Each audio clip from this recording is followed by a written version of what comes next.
हरे कृष्णा। श्रीमद् भागवतम स्कंद 7 अध्याय 3 श्लोक नंबर 24। हिरण्यकशिपु जब ब्रह्मा जी को देखता है, उनके सामने प्रकट हुए हैं, तो वो जमीन पर गिरकर उनको प्रणाम करता है, दंडवत प्रणाम करता है और उनसे वर की इच्छा रखता है।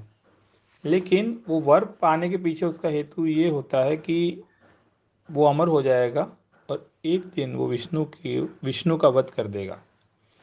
तो हमें यहाँ समझने की आवश्यकता है। प्रभुपाद जी समझाते हैं कि देवताओं के भी जो स्तोत्र है ना, वो भगवान विष्णु है। जैसे एक वृक्ष है, तो वृक्ष को अगर हम कोई व्यक्ति डालियों पर पानी डालता है, पत्तों पर पानी डालता है, तो उसका इंटेलिजेंस कम है, उसे रूट में पानी डालना चाहिए। उसी प्रकार से अगर हम देवी देवताओं की पूजा उपासना करते हैं, तो वो भगवान की इनडायरेक्ट सेवा है। हमें डायरेक्ट भगवान विष्णु की सेवा करनी चाहिए। तो जैसे कि श्रीमद् भागवत में कहा गया है, अकाम सर्व कामो वा मोक्ष काम उधार दिए तीव्रेन भक्ति योगेन यजेत पुरुषम परम। अगर हमें कोई भौतिक इच्छा भी है या भौतिक इच्छा नहीं है और हमें मोक्ष की इच्छा है, हर परिस्थिति में हमें भगवान विष्णु की उपासना करनी चाहिए। जैसे हम भगवान कृष्ण इस धराधाम पे प्रकट थे, तो हम एक उदाहरण देखते हैं कि ब्रह्मा जी उन्हें मिलने जाते हैं। ब्रह्मा जी यूजुअली ये सोचते हैं कि इस ब्रह्मांड के वो अल्टीमेट मास्टर हैं, क्योंकि उन्होंने इसका क्रिएशन किया है। तो जब वो जाते हैं द्वारका में, तो द्वारका पूछता है कि किससे मिलना, बोले कृष्ण से। तो वो अंदर जाता है द्वार पर, और भगवान कृष्ण बोलते हैं कि उन्हें पूछ के कौन ब्रह्मा आए हैं। बाहर आके पूछता है, आप कौन ब्रह्मा हो?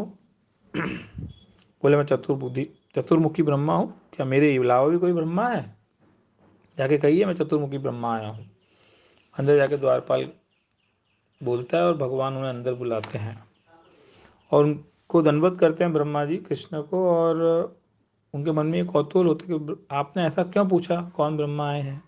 क्या इस ब्रह्मांड में और भी कोई ब्रह्मा है? कृष्ण ताली बजाते हैं और वहाँ पे हजारों हजारों ब्रह्मा इकट्ठे हो जाते हैं। तब ब्रह्मा जी को पता पड़ता है कि कृष्ण की क्रिएशन के सामने मैं कितना तुच्छ हूँ। तो मैसेज ये है इस श्लोक के द्वारा कि हमें हर परिस्थिति के अंदर भगवान विष्णु की, भगवान कृष्ण की आराधना करनी चाहिए। अगर हम देवी देवताओं की आराधना करते भी हैं, तो वो इनडायरेक्ट भगवान की आराधना है, क्योंकि देवी देवताओं को इंडिपेंडेंट कोई पावर नहीं है कोई फल देने का। जैसे गवर्नमेंट होती है, तो गवर्नमेंट रूल्स एंड रेगुलेशंस बनाती है और उनके जो ऑफिसर्स होते हैं वो उसको एग्जीक्यूट करते हैं। ऑफिसर्स को रूल्स एंड रेगुलेशंस बनाने के कोई पावर नहीं है। तो ये बात, ये मैसेज हम इस श्लोक से सीखते हैं। हरे कृष्णा।